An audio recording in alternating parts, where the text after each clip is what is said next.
Well, howdy, howdy, howdy, nearly senior citizen here. Greetings, boys and girls, and welcome to this, another brand new day. And I have a little Bad Ears McGee running around on my lap. I have tried and tried and tried to get this thing started, and he's been running around patiently on my lap, just getting slightly more agitated as time goes by because, I'm just taking longer and longer, and he's just got my lap to run around in. But here we are, and here's little Bad Ears. He was wide awake beforehand. He's getting older. You can see his bald spot there. But he was running around in his cage and digging up stuff for his bed and his nest, and it was just so cute. It's so cute when he's just reaching out and digging. Just so cute. And so I brought him out of his nest. He wasn't sleeping, but he had finally finished and gone to bed. So I'm going to put him back into his nest now so we can go back to sleep. Or to sleep, not back to sleep. There we go, little guy. Cover you back up with some tissue. And there you go. Yay! He's a good little guy. Bad Ears McGee. Whose real name, of course, is Patches Jr. Not that he knows or cares, but for everybody that doesn't know, I actually don't know if he's related to my older hamster Patches, who died a couple years ago now, like 2 years ago and so. But she was 1.5 pounds of hamster. She was huge, a monster, and she wasn't fat. She was just big. She had a big skeletal structure. And I would stand on a scale, and then I'd weigh myself, and then I'd grab the hamster and weigh myself. And it was a good 1.5 pound difference. She was big. She was savage, brutal. She was a good little hamster. And then she just died one day, and it was terrible. I actually made a video about that, and it was called, my bigger, older hamster died today, and I was crying because it was so sad. It was awful. She was a nice hamster. I mean, she was brutal and savage and all that, and she killed babies, but she was just that. She was a hamster mother. So, a thumbs up for that. I woke up early today. It was a little late before I got to bed, right around midnight. And then I woke up from pain a little before 5 and immediately decided to go for a walk. So that's what I did. I got up and I went for a walk. It was like 5:20 a.m. and I hit the road. And I just took a walk. I had my flashlight. I've got an LED flashlight, rechargeable LED flashlight. It's got 8 LEDs. It's got 8 LEDs on it. And so it's very bright. It's got a metal thing on it. In fact, no, I don't know where I put it. I'm pretty sure I've shown it in the past, and I'll show it again, but I don't know where I set it at the moment. But it's got a metal prong thing on it, and I just slide the metal part into my pocket, and it hangs from my pocket, and I'm safe, and people can see me when I go walking at night. I don't care if anybody that's not driving can see me. I just want people driving the 1-ton metal and plastic self-guided chariots to not go slamming into me. I'm soft and squishy. I have no armor, and people driving cars are in nothing but armor. I don't want to pit my armor, read my clothing, against the 1-ton self-propelled metal and plastic chariot. No thank you. I know I'm going to lose. My bones are strong. I have very good bones. But they're not as good as like steel and other metal alloys and plastic products. Plastic maybe, but you get it thick enough, and you're going to crush and break bone easy. Thumbs up for that.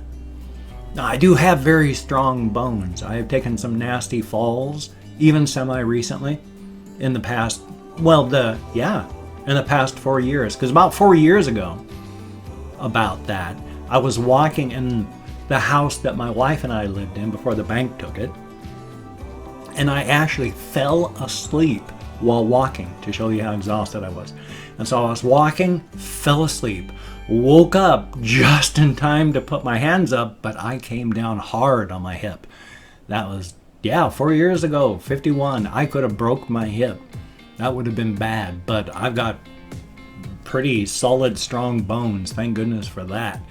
And I was walking like 2 years ago now through downtown Shelton, and I fell off the sidewalk into the middle of the road. Just boom. Everything I was carrying all over the floor, stuff that was, well, ground, stuff that was in my pockets of my coat came out and onto the ground. And then the people in the car that came up, they drove up slowly, stopped, watched me in the road, carefully drove around me, and then kept going. Like, thanks for making sure I'm okay. But no broken bones. Good thing, too. I have fractured, just fractured, which isn't, I mean, it's a break, but there's nothing you can really do about it.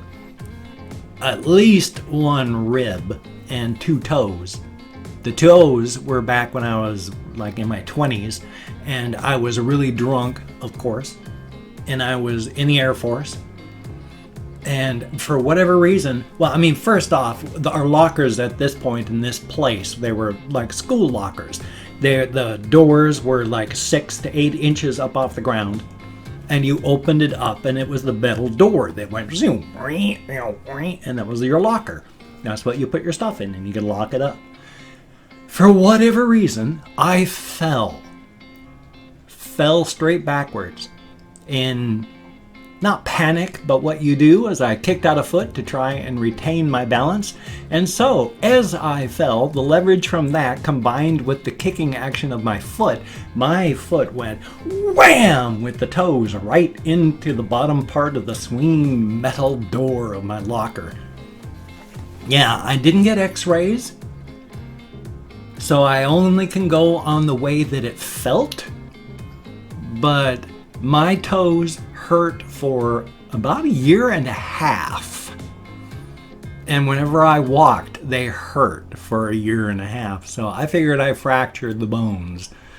I mean, a bruise of a bone doesn't hurt that long, so thumbs up for that. And then the other time that I did that was when I fractured a rib, because thank goodness glass can be stronger than bone, because I had fallen down so that the entirety of my body weight came down on one rib and the rounded part of the bottom of a bottle. Thank goodness the glass stood up to 220 plus pounds of force on one bone coming down on that section of the bottle. Yeah, my rib fractured, the bottle didn't. They can't do much with a fractured rib. They used to tape you up, but they can't even do that. So it was fun. It hurt for, well, that one probably hurt for about 1 year and some, because I was still working as a nurse's aide at the time. So thumbs up for that. Yeah, I was thinking about this, that, and the other while I was walking out and about this morning. One of the things that I did was I actually thought about, just to see how it would feel, because I talked with my therapist about it, and then mentioned here fairly recently, just in the past week and some, my feelings, well, maybe 2 weeks, my feelings of abandonment. And I've always had feelings and issues of abandonment, but it was only in these past 2 weeks I suddenly just vocalized out loud as I was walking, well, of course I feel abandoned by my wife. She's not here, is she? And the actual acknowledgement of what that I was feeling just sucker punched me. I couldn't breathe, and it was just boom. I teared up. I stopped. It took a lot of work just to be able to breathe. And so this morning I brought that up just to myself, just to see how I would react. Because like I said, I brought it up with my therapist. I talked about it. I finally acknowledged it, how I cried about it. And so this morning I went and explored it again to see if it would still hurt, if it would make me tear up. And there was no pain in there. None at all. And it was like, oh no, did I build up my armor? Have I built up armor so that it doesn't hurt me? And I don't think so. Finally facing it, face on, and talking about it with my therapist. I think that drained the pus out of the mental wound, and it's actually been healing now. Thumbs up for that. Yeah, I'm hoping that I can actually start putting up pictures of my wife again. Now, one thing that my therapist said that I could do, because some people have done it, is just put up one special place that's for remembering your past. Put up, like, where I have my wife's ashes, put up a couple pictures of, like, our marriage and a picture of her, and that'll be fine.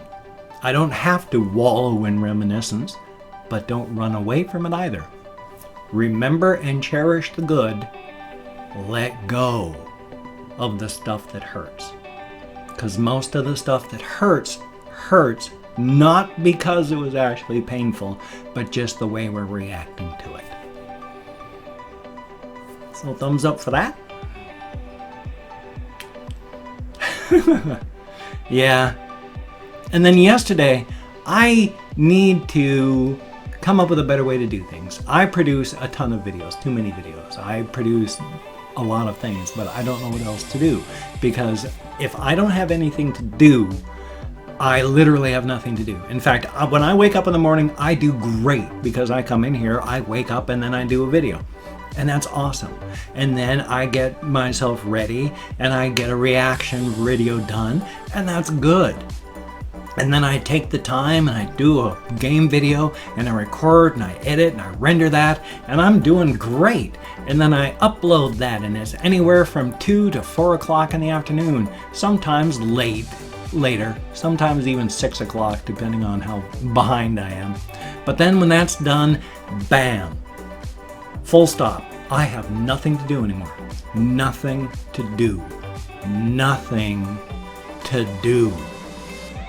Nothing to fill the hours, nothing to fill my time, nothing constructive to do. And I can't sit there 8 to 10 hours just going, I'm in a holding pattern now with nothing to do. Because that ain't healthy. And so to fill the time, I make more videos. If I just only uploaded 2 videos daily, but continued to make videos and then get them ready for future posting, yeah, I could eventually, like in a month, stop making videos entirely because I'd have enough to fill up a couple months. And then what would I do with my time? That's one of the big problems and issues with especially men my generation, but men of all generations, because it's American society that drives this in. That you are your work. You are your work. And if you're not working, if you don't have a purpose, you don't have a purpose. Especially men my age and such, if you retire from working, generally you die in a couple years. Because you've lost your purpose, your work. Now, I've made videos my purpose and my work because that's what saved my life. Reaching out to YouTube and making videos after the death of my wife. Excuse me. So I got my purpose and my work. Making videos. It fills my time, it keeps me busy, and it's something I really enjoy. So what do? I know I make too many videos.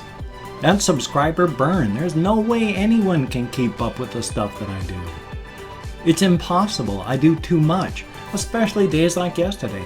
5 videos uploaded on my 2 channels. That's insane. Even I know this. Number 1, it's unsustainable. And number 2, subscriber burn. Because if you miss a day, how are you going to catch up? Because, let's say you missed all my videos yesterday. And then you come in today. Well, I got 3 videos today. And then you missed the 5 yesterday. So now you're 8 videos behind.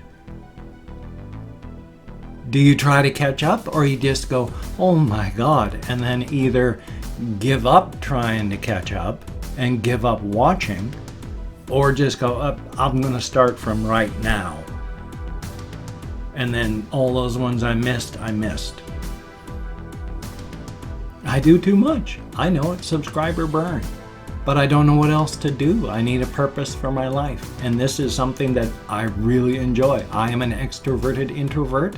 It allows me to actually talk, but I don't actually have to interact with people.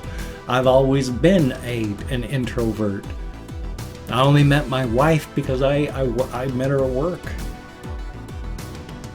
Well, thumbs up for that. Well, I've opened up 24 hours worth of comments on my community tab. I'm going to go through and thank 20 to 25 people. It's a range because I count in American Sign Language on the fingers of my left hand. But I have fibromyalgia, depression, and brain damage from my chronic alcoholism. I was an active alcoholic for 23 plus years, though I have been sober with falls. But the shame is not in falling. The shame is in not getting back up. And I've always gotten back up since the year 2000. So let's see. Where was I? Yeah, so I get lost while counting. Now, if I mispronounce your username, my sincere apologies. I'm an American English speaker. We're not good at names. And I'm not reading the comments now. I'm going to read them all afterward. I'm going to, well, as many as I can. Thumbs up each one I read. Answer as many as possible. I love doing that. Please leave me comments. Greatly appreciate it. Whether it is a good comment, bad comment, indifferent comment, just thank you for having left a comment. Greatly appreciate it. So we come over to, where is Chrome? There we are. So first off, Teresiel Philo, thank you so very, very much. And Shell K, greatly appreciated. Chris Jericho, thank you so very, very much. The Enon 12, I sure hope I'm close. Anthony Ornelas, greatly appreciated. Good to see you in the comments. A1 Ill, I sure hope I'm close. B McCluck, thank you very, very much. Adam Burmeister, greatly appreciated. Russell Ashmore, sorry about that, my bloody dentures today. Thank you so very much. Thomas S, greatly appreciated. Flood is spelled with a digit as well. Candy Trouble, that's an interesting name, thank you very much. Joel Wallace, greatly appreciated. Django Mario 87, thumbs up and thank you. Drug Bugs, thumbs up, thank you. Hannah Smachova? It's a whole bunch of non-English letters. I don't know how to pronounce that properly. I'm very sorry, but thank you very, very much. And Alex Foster, greatly appreciated. Demetrius L. Lovelady Jr., heck of a name, and thank you very, very much. Peace Penguin, greatly appreciated. Slipknot 95 Maggot, thumbs up and thank you. Animalistic 420, son of a gun. And V Shazam, thank you. Clayton Kemp, greatly appreciated. Patrick L, thumbs up and thank you again for those wonderful, wonderful headphones. They're awesome. And then last but not least, thank you so much, Tundra Keeper. Thumbs up, greatly appreciated. Each and every one of you, as stated, you get me out of my head, into the world, dealing with real people. And that is a wonderful thing. Thumbs up and thank you so very, very much. If you could check out my various links, I have Twitter, Facebook, GoFundMe, Patreon.com, Google+. If you could donate to my GoFundMe campaign or become a Patreon.com patron, that would be awesome. I'm getting close to minus 400 in my checking account this month, and that's going to be $400 off of my disability, where that's less than my rent. If you could give me a hand with that, that would be greatly appreciated. You people are the only thing that's keeping me from going homeless, and it is so appreciated. However, if you cannot donate, or you simply do not donate, I do take all good wishes. I deposit them in the bank of my heart where I draw interest, so thank you very much. If you could toss me a like, I do appreciate all the positive validation I get from my existence. And if you could subscribe to the channel, that would be cool, but I would understand if you don't want to. But if you are down with it, I will do my best to keep you entertained from now until the literal end of time. Am I talking trillions or quadrillions of millennia from now? Nah, I'm talking 19 years. I'm 55. Average lifespan of an American man, 74 years. So that's only 19 summers from now. Forever ain't that long, is it? Ooh. Somebody was breaking and throwing bottles outside. I wonder what that was. I have the window wide open. Not wide open, it's open not that far.